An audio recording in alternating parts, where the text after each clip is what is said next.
ఈ విధానం ఉత్తమమని చంద్రశేఖరరావు గారు రైతు వ్యతిరేక నల్ల చట్టాలకు మద్దతుగా మాట్లాడిండు. ఆనాటి పేపర్లు తీసి మీరు తిరిగేయండి, వారు ఏ విధంగా మద్దతు పలికినరో మనకు తెలుస్తుంది అధ్యక్ష. ఇవన్నీ కాదు అధ్యక్ష, చివరిగా రెండు విషయాలు నేను ప్రస్తావించదలుచుకున్నా అధ్యక్ష. 2016 ఆగస్టు 7 మిషన్ భగీరథ ప్రారంభోత్సవం కోసం మెదక్ జిల్లా కోమటిబండకు ప్రధానమంత్రి గారు వచ్చారు.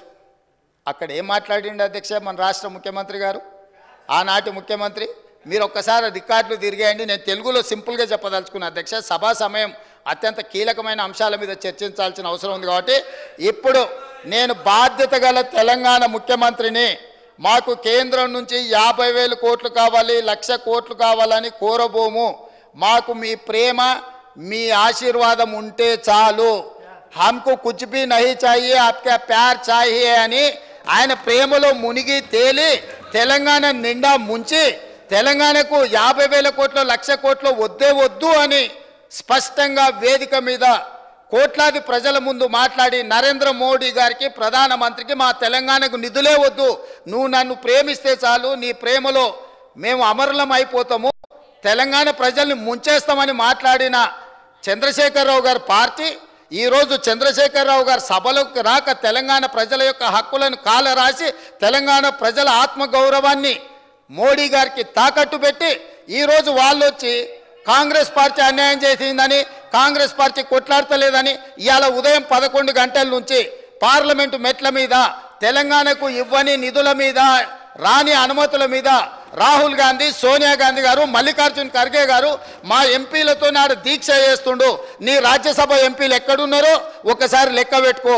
విలీనం కోసం ఇల్లు తిరిగి చీకట్ల అందరినీ కలిసి వచ్చి కౌగిలించుకునే ప్రయత్నం చేసి అన్ని వ్యవహారాలు చేసి వచ్చి ఇప్పుడు సభల అసలు విషయం పక్కదారిన పెట్టి రాజకీయ వివాదాస్పద అంశాల మీద చర్చకు చేసి అదానీలతో అంబానీలతో చీకట్ల కుంభుక్కయ్యే అలవాటు మాకు లేదు. కాంగ్రెస్ పార్టీ ఆల్రెడీ మా మంత్రి గారు చెప్పారు, విద్యుత్ విధానం మీద ఇప్పటివరకు 10 ఏళ్ల పాలసీనే లేదు అధ్యక్ష. తెలంగాణకు విద్యుత్ పాలసీని తీసుకొచ్చి స్పష్టంగా తెలంగాణ రాష్ట్రం ఏ విధంగా విద్యుత్ పాలసీని తీసుకురాబోతుందో ఈ సభలోనే చర్చ పెడతామని స్పష్టంగా చెప్పినాం అధ్యక్ష. ఒక సంస్థను ప్రైవేటైజ్ చేయాలంటే దానికి నోటిఫికేషన్ ఇవ్వకుండా పబ్లిక్లో చర్చ చేయకుండా ప్రభుత్వం అధికారికంగా నిర్ణయాలు తీసుకోకుండా జరుగుద్ది అధ్యక్ష. గాలివాటం వార్తలని పట్టుకొచ్చి ఇక్కడ మాట్లాడి గాలి మాటలు మాట్లాడడానికి అధ్యక్ష ఈ సభ పెట్టుకున్నది. మీరు వారికి అనుమతి ఇచ్చింది ఇట్లాంటి మాటలు మాట్లాడడానిక?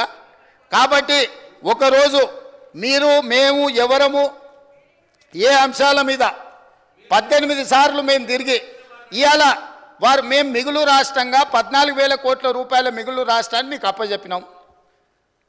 ఆనాడు సంవత్సరానికి 6,500 కోట్ల రూపాయలు అప్పు చెల్లించే పరిస్థితి ఉన్నది.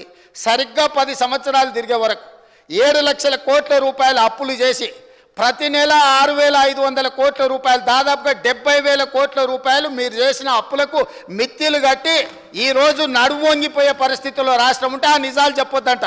లోపల క్యాన్సర్ ఉండాలి, ఎయిడ్స్ ఉండాలి, కానీ నేను మంచిగా ఉన్నా, ఎర్రగా బుర్రగా ఉన్నా, నాకు పిల్లని అండి పెళ్లి చేసుకుంటా అని అబద్ధాలు చెప్పి ముంచాలని చెప్పి వారు సూచన చేస్తున్నారు అధ్యక్ష. రాష్ట్రం దివాలా తీసింది. దివాలా తీయడానికి వాళ్ళ అసమర్థవంతమైన 10 సంవత్సరాల పరిపాలన, విద్యుత్ శాఖ దివాలా తీసింది. 88,000 కోట్ల రూపాయల అప్పులే కాకుండా సింగరేణికి బకాయిలు వాళ్ళు అట్లనే పెట్టినరు. ప్రైవేట్ కంపెనీలల్లో ఎక్కడ తెచ్చిన అప్పులు అక్కడనే ఉన్నాయి. ఇరిగేషన్లో కాళేశ్వరం కట్టిన అంటారు, మేడిగడ్డ కుప్పగూలిపోయింది. ఇవాళ ఆ బ్యాంకులకు తెచ్చిన అప్పులు అట్లనే ఉన్నాయి. కాంట్రాక్టర్లకు పెండింగ్ పెట్టిపోయిన 1,000 కోట్ల రూపాయలు అక్కడనే ఉన్నాయి అధ్యక్ష. ఇట్లా ప్రతి శాఖలో ఎన్ని అసలు FCIలో 2014-15లో మేము సరఫరా చేసినామన్నారు, ఇప్పటివరకు వసూలు చేయలే. మా ఉత్తమ్ కుమార్ రెడ్డి గారు కష్టపడి మీరు చేసిన తప్పులను సవరించి ఆ నిధులు రాబట్టడానికి ప్రయత్నం చేస్తుండ్రు. వీళ్ళు ప్రతిసారి వచ్చినప్పుడల్లా GDP గురించి వీటి గురించి మిగతా అన్నీ మాట్లాడుతుండే అధ్యక్ష. నేను తప్పకుండా ఈ బడ్జెట్ సమావేశాలల్లో ఉన్న వివరాలన్నీ తీసుకొచ్చి బయట పెడతా. కాబట్టి నేను వారికి చేసే సూచన ఒక్కటే, మీరు ఏం చేసిండ్రో చూసినాకనే ప్రజలు ఒక తీర్పు ఇచ్చిండ్రు. ఆ తీర్పు ద్వారా మీకు జ్ఞానోదయం కలుగుద్దని ప్రజలు భావించరు. ఇంకా అదే అహంకారము అదే అహంభావము, అవే చులకన మాటలు, ఎదురుగుండా వాళ్ళని కించపరిచే విధంగా మాట్లాడడం, ఈ వ్యవహారం మానుకోండి. అసెంబ్లీ ఎన్నికలలో 39 సీట్లలో మీకు మెజారిటీ ఇచ్చిండ్రు. పార్లమెంట్కి వచ్చేవరకల్లా 3 సీట్లకు పడిపోయింది.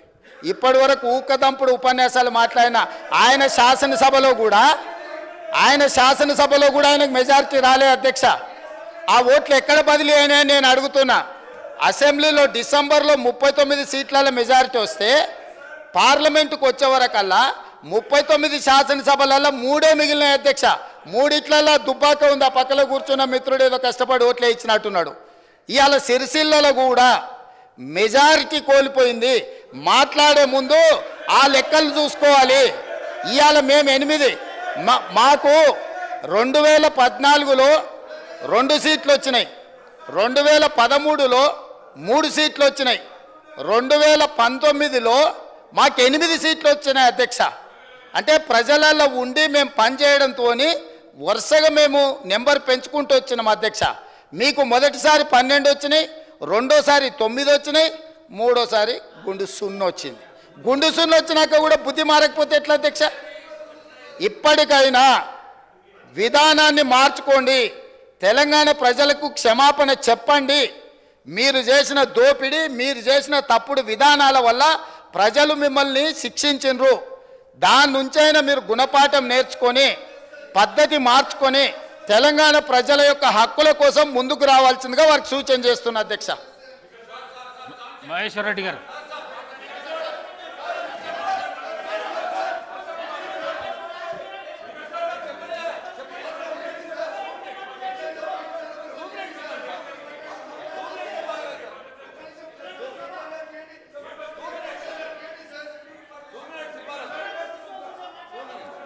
ఏం ప్రాక్టీస్ ఇది? లేలే, మీరు ఒక్కొక్కరు 5, 6 సార్లు గెలిచిండ్రు సీనియర్ మెంబర్సు. ఏం ప్రాక్టీస్ ఇది? మీరు చెప్పిన దానికి సభానాయకుడు సమాధానం ఇచ్చిండు, దానికి కూడా సమాధానం చెప్తారా మీరు? మీరు చెప్పిన దానికి సభానాయకుడు సమాధానం చెప్పిండు. మళ్ళీ ఈ ప్రాక్టీస్ ప్రశాంత్ రెడ్డి గారు, ఈ ప్రాక్టీస్ మంచిది కాదు.